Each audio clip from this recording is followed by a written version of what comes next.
What's up, North County? Welcome to the Morning Brew, Wednesday morning. It's kick-ass hump day. We are here when we're ready to rock and roll. And today we have a special guest. We have one of our most loyalist, most knowledgeable followers to the history of What's Up North County Morning Brew Show. We have Kyle Bassey with Coast Pipe with us this morning. I'm just gonna call you the North County guru. Yeah. So you're like the go-to guy. I try to be. Yeah, I mean, literally for like weeks, nobody even knew what the hell Romper Room was. You know? Yeah.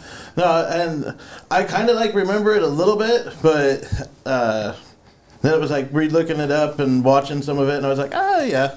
Yeah, it's just all goofy. I mean, stuff nowadays, I mean, people would be put in jail for. Yeah. Oh, yeah. Yeah. You know? The kid shows back when we were growing up versus now is way different. Well, even just the regular shows. I mean, you think about some of the stuff that's, that gets like nixed because of this or that, but you got, you have the Jeffersons. Yeah. Remember, All in the Family. All in the Family. Oh my God! In today's standards, that would be complete. But then over the weekend, I was watching my kids or my sons, which are 21, and I was giggling my ass off. South Park. Yeah. That's completely like up here. I'm sitting there going, how does this stay on? And I'm sitting there going, and I'm just, like I said, it's just my new favorite show. Yeah. I'm I'm going to get a South Park shirt. I'm going to wear it. So South Park, yeah, back in the day. I haven't seen any of the new stuff, but yeah, the back in the day stuff was. It's funny stuff, man. So tell me what's happened with Coast Pipe, man. Give us a little rundown of Coast Pipe and some info. So we're located at 3050 Ramada Drive, right there in Paso on the frontage road. We sell used oil field pipe, anything metal fencing material. We order in custom roofing, new steel. Nice. We don't stock it, so if you need it, you order it. We get it the next morning. But we really like to support the local high schools. Well, you guys support a lot of stuff. And the kids in the 4-H FFA. Very cool. But yeah, so you guys ever do any like interns or have like student day where you bring over the ag department from the high schools and you guys? We haven't had that yet. No, it just. Around our yard is a little more industrial. Right. So, and we don't really do manufacturing anything, just kind of the materials there. Oh, I gotcha. Yeah. So where do you source your oil field pipes from? Just all over just California or pretty much? So we get California, it comes out of Texas a lot, and then various other, but Texas and California are our main sources for the oil field pipe. Have you ever worked in the oil fields? No. I've driven by them, but not worked in them. So, I mean, anybody, if you ever, like rig operators and, working up on those derricks that are pulling the pipes out of the ground? Yeah, I've seen it. That's insane stuff with right? the tools and the big wrenches and. Right? Or the guy that hangs off the side that has to catch the pipe. That was me. So when I went out to the oil fields and, had a great job, blah, blah, blah, and this and that. And I didn't realize at that time I was afraid of heights, Yeah. And so it's kind of a bad time to kind of realize that. Yeah. I mean, I guess up in trees, because I'd climb trees, but back then it was like, holy crap, this is really high. And then you're hanging over off the side by this little tiny rope that, is attached to the fence behind you. And you're just catching these pipe, however many, feet up in the air. Yeah. And then, so I was like, kind of getting my head around it. And then when it was like at nighttime, it's like, oh, you're working overnight, and I'm climbing up the rig, and it's ice. It's ice hanging off the side. And after that, next morning, I said, I'm not going back. Done, yeah. There's no way in hell. This is not for me, man. Not for me.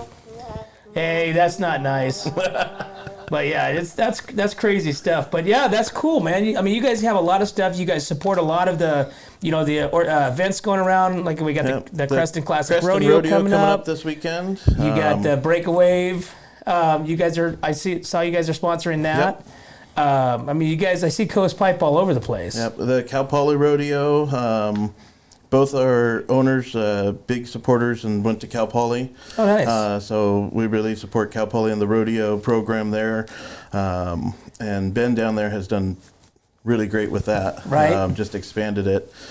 But yeah, and then the Sheriff's Rodeo too. We were excited that that's kind of, like you were talking the other day, that's really kind of brought rodeo back to the mainstay of the community. Mm-hmm. So. Oh yeah, and it's super. I mean, it's super fun. It breaks up. It gives you something to do between the fair. Yeah. But now you got the Creston Classic Rodeo. You got the Breakaway, which that's a really cool. Do you go down and check that out? I haven't been in a few years, but the kids are getting a little bit older, and they liked it when we went last time to the Sheriff's Rodeo. So yeah, where they because I think last year they did the Bronx at the Breakaway, which has the first time they brought the panels down into the water, obviously, so the horses couldn't jump out or whatever. But what a cool experience, and just having a rodeo themed event, on the beach. Yeah. So Kyle, what else do you do? I mean, what do you do? What do you do for fun? I mean, you work all the time, right?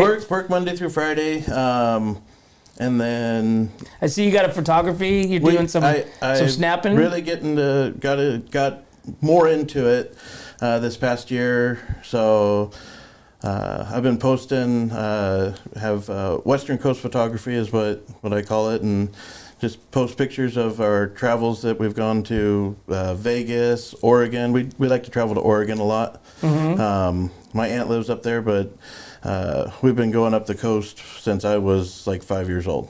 Oh, nice.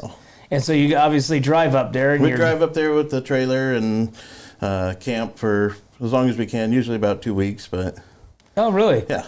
And you take one up the coast? No, we go up 5 and then the coast of Oregon, the 101 on the Oregon. Yeah. I'm like, holy cow. No, not like, that. I get sick just going from Ragged Point to, to Big Ferguson. Yeah. Ooh. Right? So what else you got going? You like to golf? You like to hunt? You like to fish? You like to what else? What else does Kyle do? Just travel and that's it, huh? And kind of a big foodie. Like to go, yeah. So foodie around here, or foodie, or your own cooking stuff? I do my own cooking, but also like to hit up the different restaurants and check out different stuff. Now, when you say cooking, what do you mean? Like full-on cooking, barbecuing in the kitchen. I always joke with my wife that I don't let her in my kitchen. Yeah. But so I come home, cook dinner, kind of relaxes me. Sure. So after the long day. Do you have any certain like go-tos? Like, what's your favorite? Favorite go-to is like a garlic chicken. You can put it with like pasta or on a Caesar salad. Like a stuffed garlic? No, like so you take it and in the pan you got garlic, salt, pepper, wine, a little bit of the Italian seasoning. Really? Yep.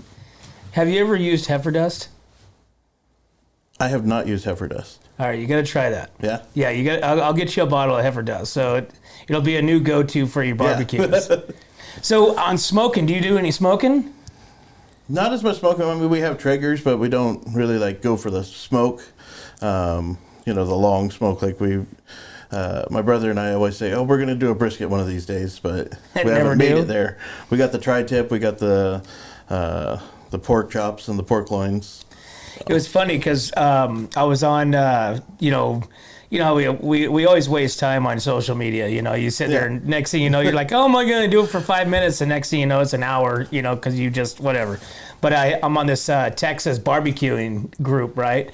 And somebody posted something yesterday that said, how do you cook your tri-tip from Texas? And I'm like going, because it's a new thing for the Midwest and the East Coast. It's kind of, you used to only be able to find it in like Santa Maria in our area here, and then it kind of expanded to California, and now it's kind of pushing out.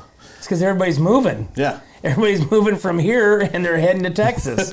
Next thing you know, Idaho's going to have a bunch of tri-tip, and Arizona, and all these different places, and it's like, dang it. You know, now the price is going to go up, and next thing you know, it's going to be like a tomahawk, and you can't buy anything for under, $12.50 a pound. Yeah. Unbelievable.